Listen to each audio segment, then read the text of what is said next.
ರವಿಕುಮಾರ್ ಅವರು MLC ಅವರು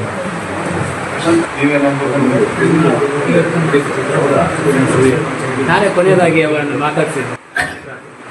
ಅದಾಗಿ 5 ನಿಮಿಷ ಆಗಬೇಕಾದ್ರೆ ಕಿಡ್ನಾಪ್ ಆಗಿದೆ. ಅವತ್ತು ರಾತ್ರಿ ಎಲ್ಲೋ ಹೇಳಿದ್ದೆ ನಾನು, ಈಗ ಆಯ್ತು ಅಂತ. ನನ್ನ ಮಗಳನ್ನು ಮುಗಿಸ್ಬಿಟ್ಟಿದ್ದಾರೆ. ಅದು ನ್ಯಾಯ ಹೇಳಿದ್ರೆ ಏಜ್ ನಮ್ಮ ಮೇಲೆ ಪಾಲಿಕೆ ಮಾಡ್ತಾ ಇದ್ದಾರೆ. ನೋಡಿ, ನಿಮ್ಮ ಪಕ್ಷದಲ್ಲಿ ಇದ್ದವ್ರು ಹೇಳ್ತಾ ಇದ್ದಾರೆ, ಇಷ್ಟು ದೊಡ್ಡ ಮನೆ ಕಟ್ಟಿದ್ದಾರೆ, ಸೊತ್ತಿನ ಹೆಸರು ಹೇಳ್ಕೊಂಡು ಹಣ ಮಾಡಿದ್ರು ಅಂತ ಹೇಳ್ತಾ ಇದ್ದಾರೆ ಸರ್. ಹಾಗಾದ್ರೆ ನಮ್ಮ ಮನೆಗೆ ನ್ಯಾಯ ಇಲ್ವ ಸರ್? ಹಾಗಾದ್ರೆ ನೋಡಿ, ನಮ್ಮ ಕುಟುಂಬದ ದೊಡ್ಡಪ್ಪವರಿದ್ದಾರೆ, ಅವರ ಹತ್ರನೇ ಇದೇ ವೀರನಗರ ಹೇಳಿದ್ದಾರೆ. ನೋಡಿ, ಇದು ನಮ್ಮ ಮನೆಯಿಂದ ಆಗಿದ್ದು ಅನ್ಯಾಯ ಆಗಿದೆ, ಇದನ್ನು ಇಲ್ಲಿಗೆ ಮುಗಿಸಿಬಿಡುವಂತ ಹೇಳಿದ್ದಾರೆ. ಹಾಗಾದ್ರೆ ನ್ಯಾಯ ಕೊಡಿಸೋದು ಸರ್. ಇದೇ ವೀರನಗರ ತಮ್ಮನ ಮನೆಗೆ ನನ್ನ ಗಂಡ ಮತ್ತು ತಮ್ಮ ಹೋಗಿದ್ದ ವಿಠಲಗೌಡ ಅಂತ.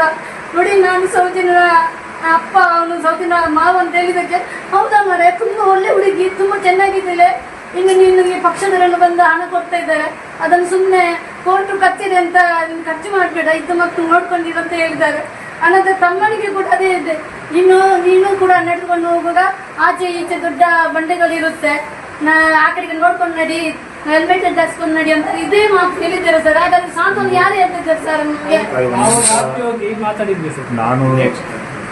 ನಾನು ಇಲ್ಲಿ ಬಂದಿರ್ತಕ್ಕಂಥ ಉದ್ದೇಶ ಒಂದನೇ, ನಾವು ಪಾಪ ನಾವು ಮಗಳೇನು ಕಳ್ಕೊಂಡಿದ್ರೆ ನಾವು ಬೆಲೆ ಕಟ್ಟೋದಕ್ಕಿಂತ ಸಾಧ್ಯ ಇಲ್ಲ. ನಾನು ಇವತ್ತೇನು ವಿನಂತಿ ಮಾಡಕ್ಕೆ ಬಂದೇನೆ ಅಂತ ಹೇಳಿದ್ರೆ, CBI ಕೋರ್ಟ್ ಏನು ಆಗಿದೆ, ಇವತ್ತು ಆದೇಶ ಆಗಿಲ್ಲ. ಒಮ್ಮೆ ಮೇಲ್ಮನೆ ಮಾಡ್ತಕ್ಕಂಥ ನಿರ್ಧಾರ ತಗೊಂಡಿದ್ದೆ ಆದರೆ ನಾವು ಸುಪ್ರೀಂ ಕೋರ್ಟಲ್ಲಿ ಅಡ್ವೊಕೇಟ್ ಮತ್ತೊಂದು ಏನೂ ತಲೆ ಕಟ್ಟಿಸ್ಕೊಬಿಡಿ, ನಾವು ಪಕ್ಷ ಜವಾಬ್ದಾರಿ ತಗೊಳ್ತದೆ, ಖಂಡಿತ ನನ್ನ ಪರ ಬರುತ್ತೆ.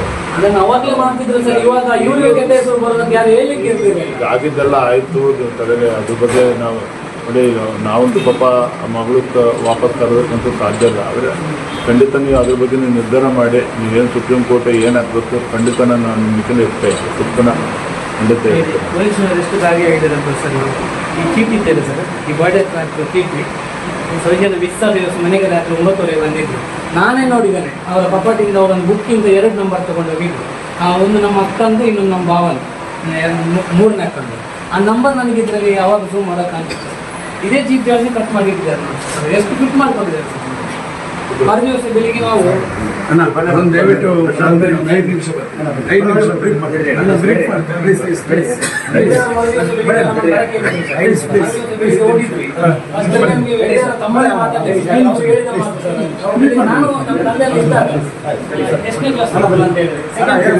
ಅವ್ರು ಯಾರೊಟ್ಟಿಗೆ ಹೋಗಿರ್ಬೇಕು, 2 ದಿವಸದಲ್ಲಿ ಬರ್ಬೋದು, ನೀವೇನು ಅವರಿಗೆ ಹೊಡಿಲಿಕ್ಕೆ ಹೋಗ್ಬೇಡಿ ಅನ್ನೋ ಮಾತನ್ನು ದಣಿಗಳಾಗಿದ್ದು